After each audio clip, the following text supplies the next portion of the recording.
আপনাদের কাছে আমার অনুরোধ থাকবে আমার ছবি যত কম মানে প্রচার করা যায়। আমি তো পালায় পালায় বেড়াইতেছি কয়েকদিন ধরেও, তো খুবই স্পেসিফিক কারণ না ছাড়া বা প্রয়োজন হলে সেটা আমি আহ্বান করব জরুরি প্রয়োজনে, ওই বিষয়ে আমাকে আপনারা হেল্প করবেন আমার ছবি যত কম প্রচার করা যায়। না সেটা তো আমি আমার জায়গা থেকে এনশিওর করব। আর আরেকটা কি বিষয় বললেন যে আর আইনের বিষয়টা আমি তো বললাম, আমি তো একদিন হয়েছে দায়িত্বে এসেছি, সমালোচনাগুলা অ্যাড্রেস করা হবে এবং সাংবাদিকদের সাথে বসে আমি মূলত তাদের পক্ষ থেকে তাদের কাছ থেকে শুনতে চাচ্ছি তারা কি ধরনের চ্যালেঞ্জ ফেস করে।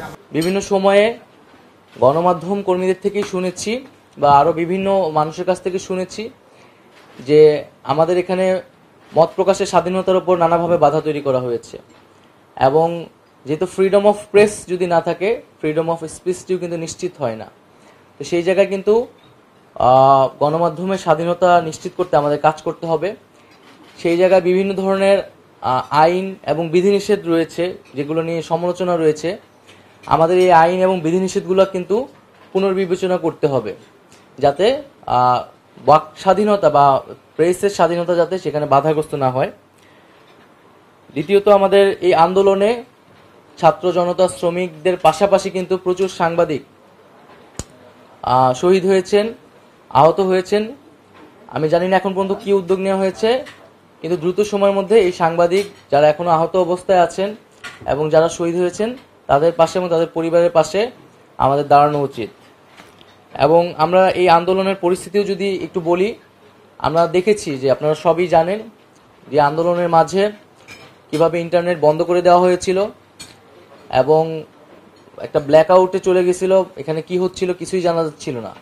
এবং একদিকে ইন্টারনেট বন্ধ করে দেওয়া হয়েছিল, সোশ্যাল মিডিয়া বন্ধ, তথ্যের কোনো প্রবাহ চলছিল না, মানুষের কাছে কেউ কিছু জানতে পারতেছিল না। এবং অন্যদিকে ইলেকট্রনিক মিডিয়া কিন্তু সম্পূর্ণ সরকারের করায়ত্তে ছিল। এবং এটা আমি নিজে ব্যক্তিগত অভিজ্ঞতা থেকে বলছি, আমাদের কোনো বক্তব্য কিন্তু একটা সময় সেই সময় প্রচার করা হতো না। আমাদের বিভ্রান্তিকর বক্তব্য বা হচ্ছে যেটা আমরা বলিনি এরকম মিসকোট করে প্রচার করা হতো।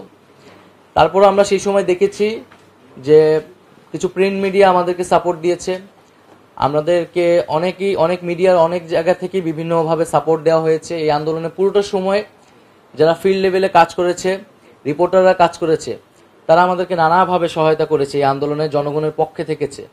হয়তো হাউজের কারণে, হাউজের পলিসির কারণে, মালিকের কারণে অনেক কিছু তারা সেই সময় করতে পারেনি। তো আমরা চাই না যে এই জিনিসগুলো বাংলাদেশে কখনো পুনরায় ফিরে আসুক।